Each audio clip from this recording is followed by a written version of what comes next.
How you doing, YouTube? Matt Massa Beer Reviews back with a little bit of collabed, hopeful, hazy goodness in the form of Tampa Brewing Company with KCBC. This is their Hop Silo series, number 8.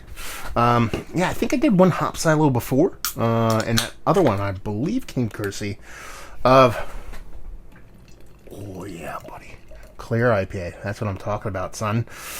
Jason from Corny Craft Beers. I believe he's the one who sent me the other one, but we'll see what's what.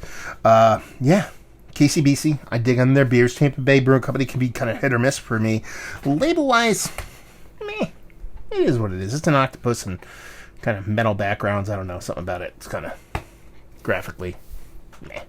I say clear beer. It kind of floored clear, but obviously it's more than hazy actually in the actual glass itself. Not super, butternut squash or even turkey gravy level stuff, but it's just got this nice haze to her.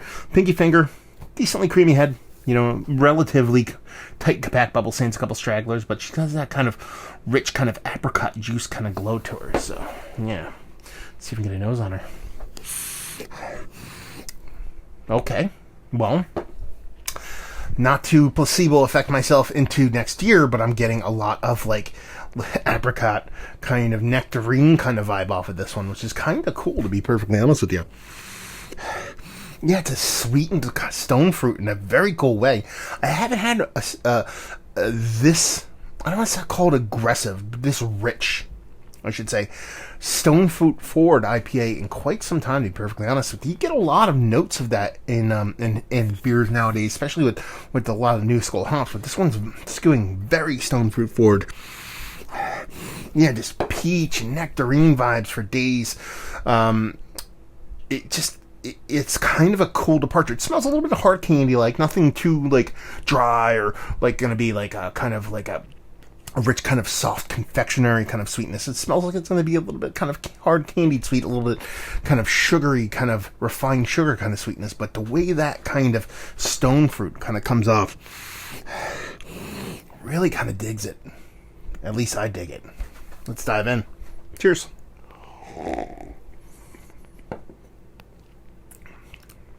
Yeah, I mean, this is not going to win a body contest.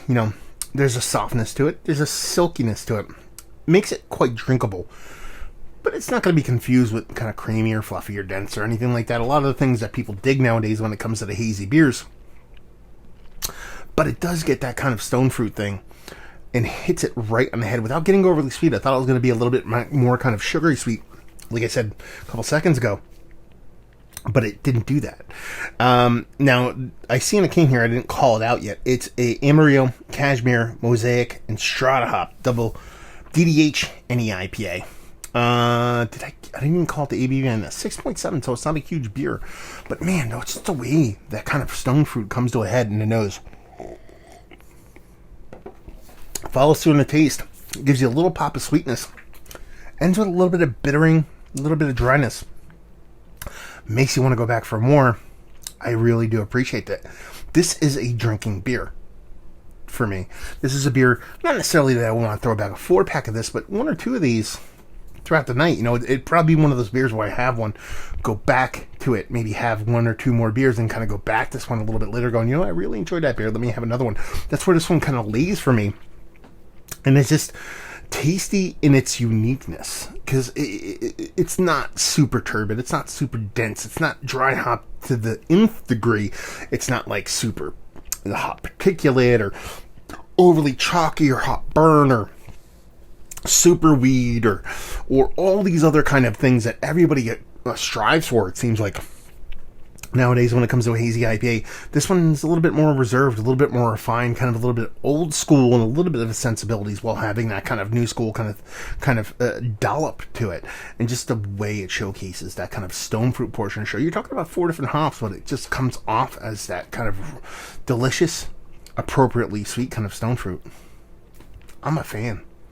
Let's talk about it. Is this one of the better double dry hopped, or just let's call it New England style IPAs if it has weight? Yes, eking up towards the top. It's kind of one of those things where it's the old Eddie Murphy old cracker, saltine cracker and a desert island kind of joke thing. Saltine crackers are kind of boring, but if you haven't had anything to eat in a while, saltine crackers pretty good. I'm not saying this beer is like a new kind of juggernaut or some kind of like redefinition of a style or anything like that.